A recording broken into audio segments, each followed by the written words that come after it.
मैं मरता था जिस मुखड़े पे, कभी उसका उजाला कम ना हो।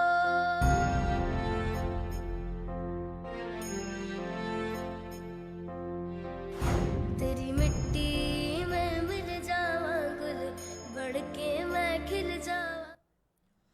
नमस्कार, आप देख रहे हैं एएनबी न्यूज और मैं हूं आपके साथ लोकेश जगवानी। 26 जुलाई 1999 यह तारीख भारतीय सेना के शौर्य वीरों के अदम्य पराक्रम की गाथा की गवाही है। आज कारगिल विजय दिवस की 21वीं वर्षगांठ है। यह भारतीय सेना के शौर्य और पराक्रम का प्रतीक है। पूरे देश ने आज वीर जवानों को श्रद्धांजलि दी। कारगिल विजय दिवस पर जहां कर्नाटक के मुख्यमंत्री बीएस येदियुरप्पा ने बेंगलुरु के राष्ट्रीय सैन्य स्मारक पार्क में शहीद जवानों को श्रद्धांजलि अर्पित की, तो वहीं बीजेपी अध्यक्ष जेपी नड्डा ने वीर शहीद जवानों को श्रद्धा सुमन अर्पित किए। तो वहीं रक्षा मंत्री राजनाथ सिंह, रक्षा राज्य मंत्री श्रीपद नाइक और तीनों सेनाओं के प्रमुखों ने कारगिल युद्ध में भारत की जीत की 21वीं वर्षगांठ पर नेशनल वॉर मेमोरियल में शहीदों को श्रद्धांजलि दी। आपको बता दें, कारगिल को पाकिस्तानी घुसपैठियों से मुक्त कराने में अदम्य शौर्य, साहस और पराक्रम का परिचय देने वाले जाबाजों में नायकों का नाम गर्व से लिया जाता है, क्योंकि भारत के जाबाजों ने अपनी जान पर खेलकर मातृभूमि की रक्षा की। साल 1999 में आज यानी कि 26 जुलाई का ही वो दिन था जब भारतीय जवानों ने पाकिस्तानी सैनिकों को खदेड़ते हुए कारगिल की पहाड़ियों पर तिरंगा लहराया था। हमारे जवानों ने अपने साहस का परिचय दिया और जाबाजी से युद्ध लड़ते हुए दुश्मन को भगाने पर मजबूर कर दिया। हालांकि मुश्किलें बहुत थी, लेकिन हमारे जवान डटे रहे। कारगिल की ऊंची पहाड़ियों पर करीब 60 दिनों तक चले युद्ध में भारतीय सेना के जज्बे के सामने पाक सैनिकों ने आखिरकार घुटने टेक दिए। कारगिल विजय दिवस के मौके पर उन वीर सपूतों को श्रद्धांजलि दी जाती है जिन्होंने देश के खातिर अपनी जान को न्योछावर कर दिया था। मैं मरता था जिस मुखड़े पे, कभी उसका उजाला कम ना हो। लद्दाख की ऊंची चोटियों पर लड़े गए कारगिल युद्ध को खत्म हुए आज 21 साल पूरे हो गए। यह ऐसा युद्ध था जिसमें भारतीय सेना ने करीब 18,000 फुट से ज्यादा ऊंची चोटियों पर बैठे दुश्मनों को मार भगाया। इस युद्ध में जीत हासिल करने के लिए पाकिस्तान ने ऑपरेशन बद्र शुरू किया था, लेकिन भारत का ऑपरेशन विजय पाकिस्तान के ऑपरेशन पर भारी पड़ा और इस युद्ध में पाकिस्तान ने न केवल अपने 700 सैनिक गंवा दिए, बल्कि ऐसी मनोवैज्ञानिक भी मार खाई जिससे वो आज तक उबर नहीं पाया। कारगिल युद्ध में अदम्य शौर्य और साहस का परिचय देने वाले ऐसे ही भारतीय जाबाजों को नमन करती है एएनबी न्यूज की यह खास रिपोर्ट।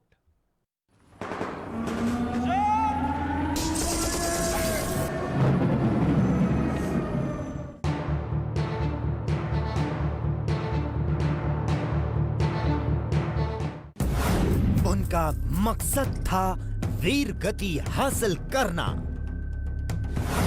वो चाहता था परम वीर चक्र। वो खूब लड़ा, अंतिम सांस तक लड़ा और लड़ते लड़ते हमें अलविदा कह गया। 26 जुलाई 1999 को भारत ने पाकिस्तान के नापाक इरादों को नेस्तनाबूद करते हुए कारगिल में विजय हासिल की थी। इस युद्ध में कई वीर सैनिकों ने अपने जौहर दिखाए थे।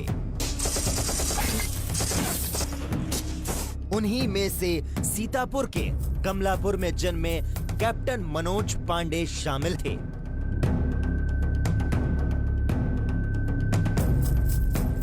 उन्हें 4 मई 1999 को कारगिल में भारतीय चौकियों को घुसपैठियों से खाली करवाने की जिम्मेदारी सौंपी गई थी।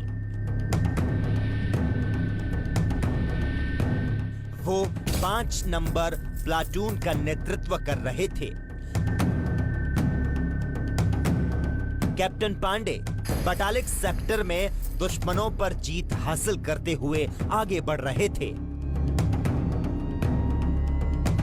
उन्हें खालुबार तक हर पोस्ट को जीतने के ऑर्डर दिए गए थे। इस दौरान उन्हें भयंकर गोलीबारी का सामना करना पड़ा, लेकिन वो आगे बढ़ते गए। उन्होंने दुश्मनों के 4 बंकरों को नेस्तनाबूद कर दिया। इसी दौरान वो दुश्मनों की गोली का शिकार हो गए। कैप्टन मनोज पांडे लखनऊ के इकलौते सैन्य अधिकारी रहे जिन्हें परमवीर चक्र से नवाजा गया। कैप्टन मनोज उत्तर प्रदेश सैनिक स्कूल से पढ़ाई पूरी करने के बाद राष्ट्रीय रक्षा अकादमी से 1997 में गोरखा राइफल्स में कमीशन्ड हुए। पिता गोपीचंद पांडे बताते हैं कि बेटे की शहादत पर कैप्टन मनोज पांडे चौराहा बनाया गया। फौज ज्वाइन करने से पहले सर्विस सिलेक्शन बोर्ड का साक्षात्कार था। कैप्टन मनोज पांडे से साक्षात्कारकर्ता ने पूछा कि आप फौज क्यों ज्वाइन करना चाहते हैं। इस पर मनोज ने तपाक से जवाब दिया कि मुझे परमवीर चक्र हासिल करना है, और उन्होंने ऐसा कर दिखाया। दुर्भाग्यवश वो सर्वोच्च पुरस्कार को खुद ग्रहण नहीं कर सके। इसके पहले ही कारगिल युद्ध में शहीद हो गए। कैप्टन मनोज पांडे एक बहादुर सिपाही थे। उन्होंने शहीदी से पहले कहा था कि अगर अपनी बहादुरी साबित करने से पहले मेरे सामने मौत भी आ गई तो मैं उसे खत्म कर दूंगा। ये सौगंध है मेरी। शहीद कैप्टन मनोज पांडे को गए आज 20 साल हो चुके हैं, और हर साल उनके शहीदी दिवस पर उन्हें याद किया जाता है। ऐसे वीर सैनिक को हम बार बार नमन करते हैं। Special desk ANB news.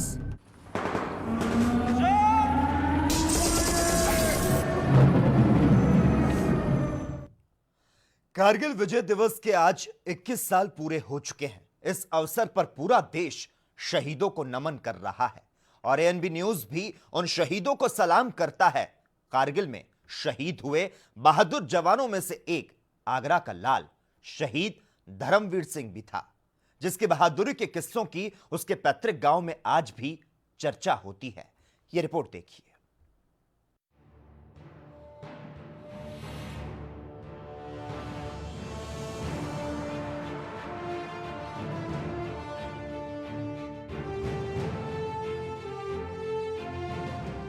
शहीदों के चिताओं पर लगेंगे हर बरस मेले। वतन पर मरने वालों का यही बाकी निशान होगा। जी हां, वज्र की माटी की तासीर ही ऐसी है कि यहाँ वीर योद्धा पले बढ़े हैं। जब कारगिल युद्ध में दुश्मन को धूल चटाने की बारी आई तो ताज नगरी के वीर अपना सीना तान आगे आ गए। दुश्मन से लड़कर उन्हें हराने में ताज नगरी ने अपने 10 लाल खो दिए। कारगिल युद्ध में वीर गति को प्राप्त हुए बेटों की जब अंतिम यात्रा निकली तो उनके आखिरी दर्शन को पूरी ताज नगरी ने पलक पावड़े बिछा दिए। उनमें से एक थे खंदौली क्षेत्र के गांव मल्लूपुर निवासी धर्मवीर सिंह। कारगिल युद्ध के समय धर्मवीर सिंह अविवाहित थे। जब युद्ध शुरू हुआ तो धर्मवीर नापाक दुश्मनों से मातृभूमि के रक्षा में सीना तान कर खड़े हो गए। 30 मई 1999 को जबरदस्त लड़ाई हुई। वह बेहद ही बहादुरी से लड़े और लड़ते लड़ते शहीद हो गए। बेटे की शहादत की जिक्र चलने पर मां श्रीमती आज भी गर्व से भर उठती है और कहती हैं कि बेटे की शहादत पर गर्व है। मेरे बेटे ने देश की रक्षा की थी और आज भी बेटा बहुत ही याद आता है और छोटे बेटे की भी याद आती है।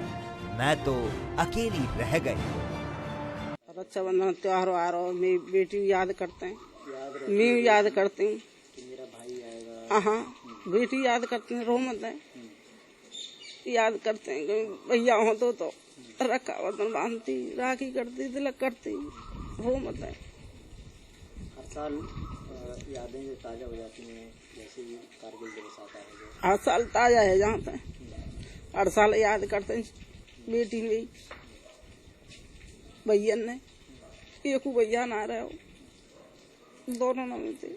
छोटे बेटे के बेटे भी हैं यहाँ पर, जो उनके लिए क्या कहना चाहेंगी, क्या बनाएंगी आप उनको पढ़ा? छोटे बेटा पढ़ा रही हूँ, लिखा रही हूँ, और क्या कहते हैं फौज में भेज दूंगी। वहीं शहीद के गांव मल्लूपुर में शहीद के सम्मान में एक प्रतिमा होने के साथ एक पार्क भी बना है। शहीद के परिवार में मां, छोटे भाई की पत्नी और भतीजा है। शहीद के छोटे भाई की भी बिजली का करंट लगने से मौत हो गई थी, जिसके बाद परिवार में 3 लोग हैं। शहीद की मां को अपने बेटे की शहादत पर गर्व है।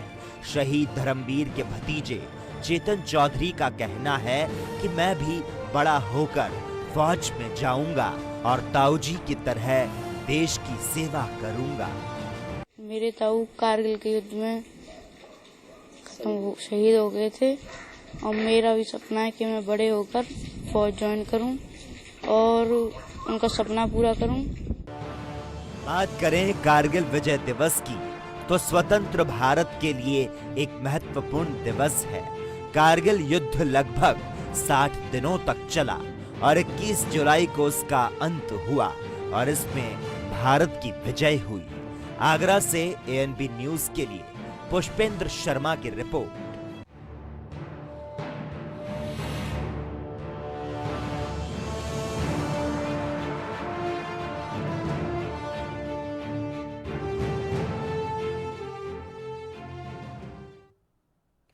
एएनबी न्यूज की खास पेशकश लगातार जारी रहेगी। हम यहां पर रुकते हैं एक छोटे से ब्रेक के लिए, जल्द हाजिर होते हैं। ओ हीर मेरी तू हंसती रखे, तेरी आंख घड़ी वरनम ना हो। मैं मरता था जिस मुखड़े पे, कभी उसका उजाला कम ना हो।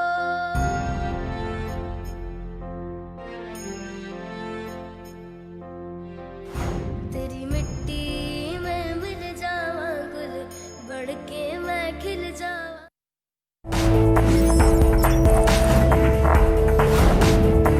कम ब्रेक और ज्यादा खबरों के साथ देखिए ANB news in channel number पर।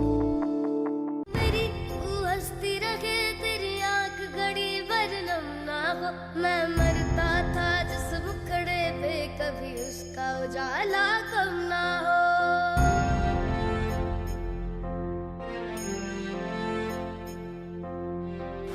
तेरी मिट्टी में मिल जावा, गुल बढ़ के मैं खिल जावा।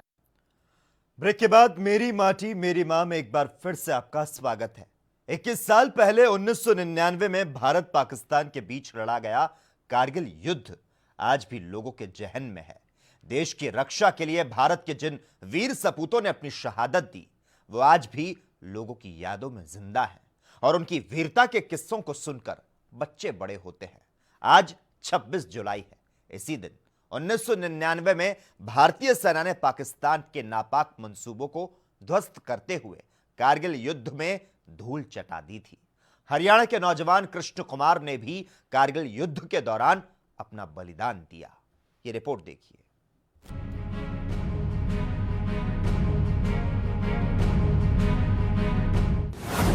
विजय दिवस पर वीर सपूतों को सलाम। कारगिल युद्ध के शहीदों को सलाम। हरियाणा के वीर सपूत कृष्ण कुमार को सलाम। शहीद कृष्ण कुमार के जज्बे को सलाम। सम्मान में किए सरकार ने कई वादे, कुछ हुए पूरे, कुछ रहे अधूरे। गांव तनकावाली के जयसिंह बांदर के 25 वर्षीय पुत्र कृष्ण कुमार कारगिल युद्ध के समय जाट रेजिमेंट में सिपाही के पद पर तैनात थे। कृषक जयसिंह के 4 पुत्रों में सबसे छोटे कृष्ण थे। शुरू से उसमें देश सेवा का जज्बा था। परंपरागत कृषि कार्य को छोड़कर उन्होंने फौज में जाने का फैसला लिया। इस नौजवान ने देश सेवा के लिए सेना को चुना और शहादत से करीब 2 वर्ष पूर्व जाट रेजिमेंट में भर्ती हुए थे और छुट्टी काटकर वापस गए। फिर 15 दिन के बाद उनके शहादत की खबर आ गई। गढ़गेड़ा भी हर कारगिल में ही होया शहीद है। अरे 2 ही महीना की छुट्टी काट के गया। 15 ही दिन होया होगा गया। शहीद कृष्ण कुमार के भाई बलजीत सिंह ने बताया कि शहीद कृष्ण कुमार को खेलों के प्रति झुकाव था। वह अपनी बटालियन वॉलीबॉल टीम में थे और बहुत ही अच्छे प्लेयर थे और देश और आर्मी के लिए बहुत ही जुनूनी थे। वो उसका खेल कूद में बहुत ही ज़्यादा वो रखते थे और मिलिट्री में जब थे तो वो वॉलीबॉल के प्लेयर थे तो उसका मिलिट्री के प्रति बहुत अच्छा वो जुनून। शहीद कृष्ण कुमार की शहादत को सम्मान देते हुए तत्कालीन सरकार ने अनेक वायदे और घोषणाएं की। विशेष रूप से गांव में स्थित राजकीय मिडिल स्कूल का नाम शहीद कृष्ण के नाम पर करने और उसे अपग्रेड करने का वायदा किया। इसके अलावा कृष्ण के नाम पर गांव में मिनी स्टेडियम की स्थापना और शहीद कृष्ण कुमार के घर तक सड़क का निर्माण करने का वायदा किया गया। तो साथ ही शहीद की प्रतिमा गांव में लगाने की बात की गई। साल दर साल बीत गए, कुछ वादे पूरे हुए और कुछ अधूरे रह गए। स्कूल का नामकरण तो कृष्ण कुमार के नाम पर कर दिया गया, लेकिन उसे 12वीं के दर्ज पर अपग्रेड नहीं किया गया। शहीदों का स्मारक युवाओं को प्रेरणा देता है। सरकार ने गांव में शहीद कृष्ण कुमार की प्रतिमा ही नहीं लगाई। परिजनों ने खुद के खर्चे पर कृष्ण कुमार की प्रतिमा लगाई और आज तक उसका रखरखाव गांव के लोग और परिजन ही कर रहे हैं। हालांकि प्रशासन ने उनके आसपास बाउंड्री बना दी। इसके अलावा शहीद कृष्ण कुमार के घर तक ना ही आज तक सड़क पहुंची और ना ही मिनी स्टेडियम का निर्माण हो पाया। वायदे अधूरे रह गए, घोषणाएं पूरी नहीं हुई। हालांकि प्रशासन की ओर से सिरसा शहर में एक चौराहे का नामकरण जरूर शहीद कृष्ण कुमार के नाम पर किया गया और प्रतिमा भी लगा दी गई। तो साल में कोई प्रोग्राम होता है शहीद कारगिल दिवस पे, तो क्या आपको बुलाया जाता है, कोई मान सम्मान दिया जाता है? चादर देवे और कौन देवा बुलावा जरूर। घोषणाओं को पूरा होने का इंतजार करते करते शहीद कृष्ण के माता पिता ही दुनिया से रुखसत हो गए। रही सम्मान की बात, तो शहीदी दिवस के दिन शहीद की पत्नी का सम्मान करना सरकार कभी नहीं भूलती। करने तो साल में कोई प्रोग्राम होता है शहीद कारगिल दिवस पे, तो क्या आपको बुलाया जाता है, कोई मान सम्मान दिया जाता है? चादर देवे और कौन देवा बुलावा। सरकार का यह कार्य वास्तव में काबिले तारीफ है, लेकिन सरकार को अपने किए गए वादों की तरफ ध्यान देना चाहिए। Special desk, ANB news.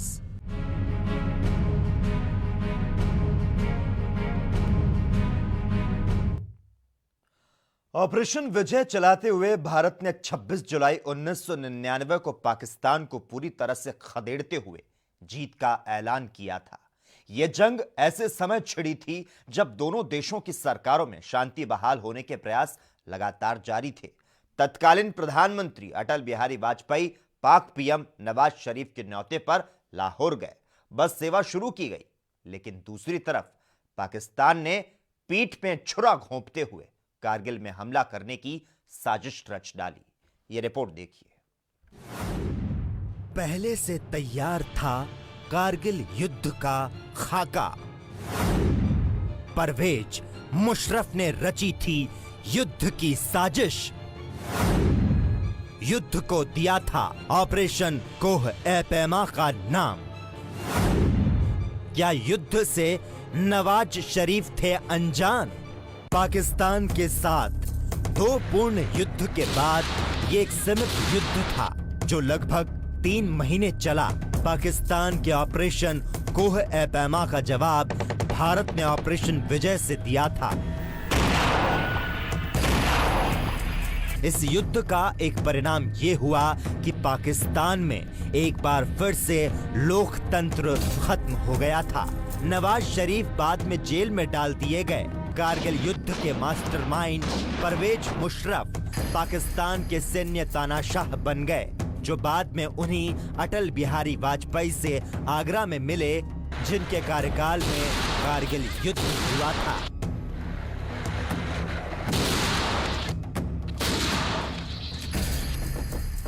Agra में मुशर्रफ का शानदार स्वागत उसी वाजपेयी सरकार ने किया था जो मुशर्रफ के कारनामों के भुक्तभोगी थी। दिलचस्प बात ये थी कि भारत के खिलाफ साजिश रचने वाला पाकिस्तानी सैन्य जनरल मुहाजिर था, जिसका परिवार भारत की राजधानी दिल्ली से गया था।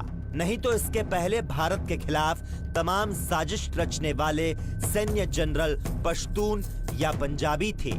हालांकि कारगिल इलाके में घुसपैठ कर सियाचिन से भारत को हटाने की योजना पाकिस्तानी सेना जनरल जिया उल हक के समय से बनाई जा रही थी, लेकिन जनरल जिया के अफगान युद्ध में सोवियत सेना के खिलाफ फंसे होने के कारण पाकिस्तान सेना ने जिया के समय में कारगिल घुसपैठ की योजना को टाल रखा था।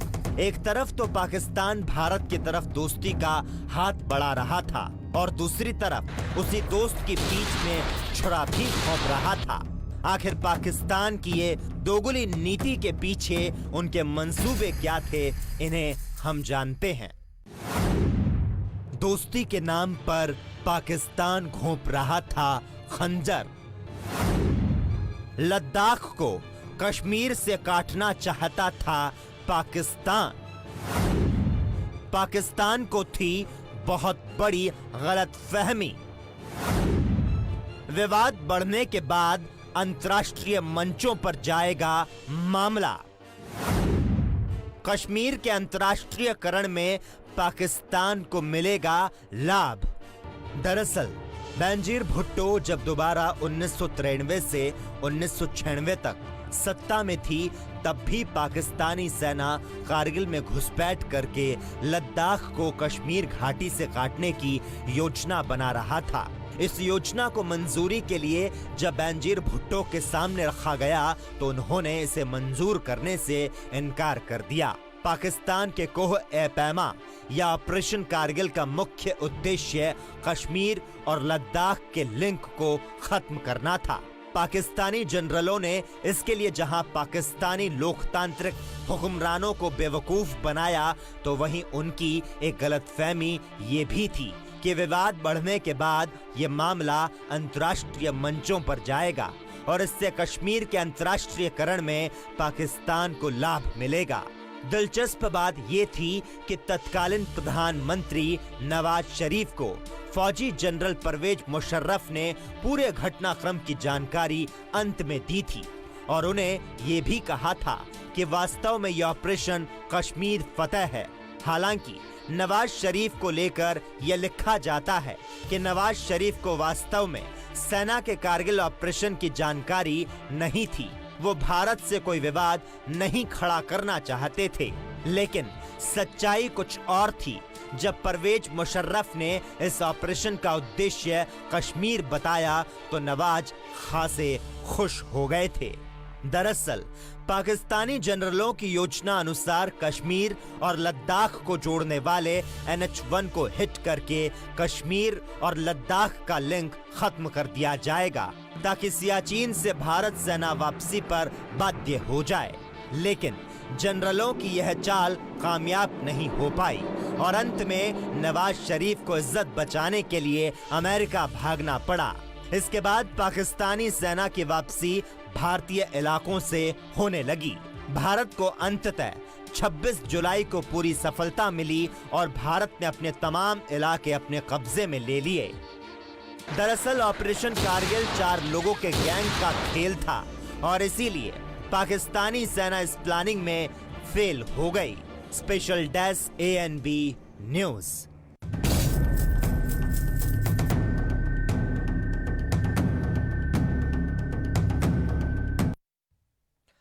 कारगिल की जंग को आज 21 साल बीत चुके हैं। पाकिस्तान के ऊपर जीत की याद में भारत हर साल कारगिल विजय दिवस मनाता है।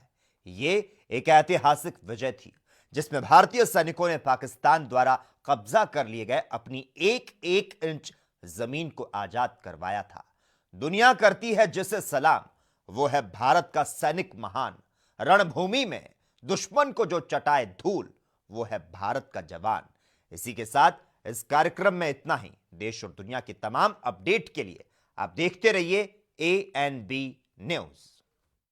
ओ हीर मेरी ओ हंसती रहे तेरी आंख गड़ी वरनम ना हो। मैं मरता था जिस मुखड़े पे कभी उसका उजाला कम ना हो।